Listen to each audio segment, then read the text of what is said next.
Hello, I'm Chelsea Fry with Motor Age Magazine. A bookkeeper is a vital part of running a successful repair shop, but many shop owners struggle to hire, train, and manage their bookkeepers. Today, I'm here with Terry Keller, who is owner of Keller Brothers Auto Repair and co-founder of Auto Profit Masters. We're going to talk about the best way to hire and manage a bookkeeper. Terry, thanks for joining us today. Thanks for having me. Of course. So sometimes there can be a knowledge barrier between bookkeepers and shop owners due to the technical financial language. How do you manage to make sure you're on the same page with your bookkeeper?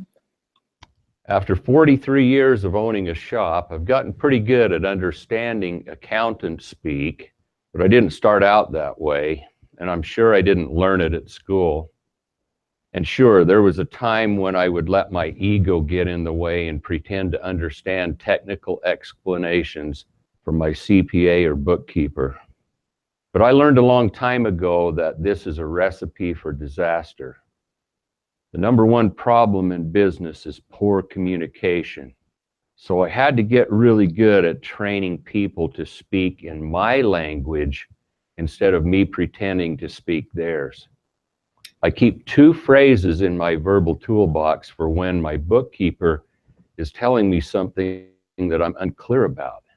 If I think I understand but want to remove all doubt, I use the phrase, "So what you're telling me is," and then I repeat back what I think they've said using my own words.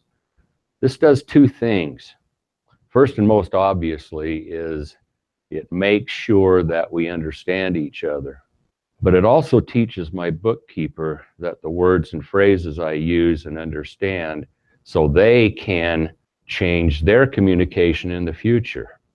It really trains that in. The other scenario I'll run into is when I don't understand the other person at all. That happens quite a bit. Maybe they've used the wrong phrase, or maybe they're taking into account some things that I have no experience with. When this situation arises, I use the phrase, "Teach me what you mean by that."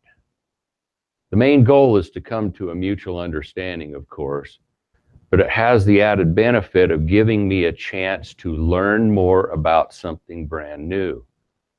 The next time we talk about this subject, the communication gap between us is that much smaller, and we can get to the point quicker, and I can make better decisions. Excellent. It's great, to always have that learning culture in their shop regardless, but to apply that to bookkeeping, it's excellent. So what sort of personalities should shop owners look for when hiring a bookkeeper? This is a great question. A good bookkeeper can be sweet and kind as long as they're competent. A good bookkeeper can be tough and grumpy as long as they accept assignments without complaining and get the job done efficiently. In other words, there's no perfect personality to look for. If you work well with them and they don't try to sabotage your business, they're the right personality. But that's a big if. Much more important are the flaws to look for when you're hiring and training. Empire building might be the worst flaw. This is when the bookkeeper tries to consolidate their power by taking on more and more responsibilities. And they usually do this to make themselves irreplaceable. And we shop owners buy into this because it appears to be so helpful. But if you can't replace all of the things they do with one person, you're stuck with them. The last time I had an empire builder was an eye-opening experience, and I'll guarantee you we will never go back there again. They followed the usual pattern. They took on HR responsibilities, they took on vendor management, they took on office management, and many more things we were willing to let them take on. The more this bookkeeper got themselves dug in, the meaner they got. They resented the job, they resented the company, and because they did payroll, they resented me and my business partner. They stopped doing core responsibilities. They started taking more sick time. And when my business partner and I sat down with this bookkeeper to tell him to shape up, they threw a hissy fit, quit on the spot, and then tried to get unemployment for being in a harassing work environment. I don't know if you've ever been part of an unemployment hearing, but they get ugly.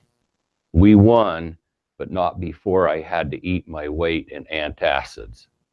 A close second to empire building is plain old incompetence. A bookkeeper who can't do the job is going to be found out sooner or later, but they can do an unbelievable amount of damage before you figure it out. Every day they go undiscovered is another day of misclassified entries in your books, misallocated funds, just that much more work to dig out for your next hire. It happens. Sometimes they don't have the level of skill they said they did.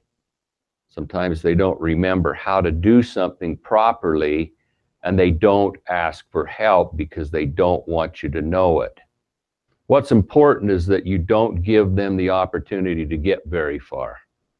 We use a bookkeeper checklist so that I get daily, weekly, monthly, quarterly, and annual reports on a schedule. It's hard to get messed up a whole lot if they have to send a daily report that first day that tells me exactly where we stand. That's great. Terry, thank you so much for sharing your expertise on how to hire and manage a bookkeeper. To learn more about this topic, reach out to Terry at contact@autoprofitmasters.com. Thanks for watching.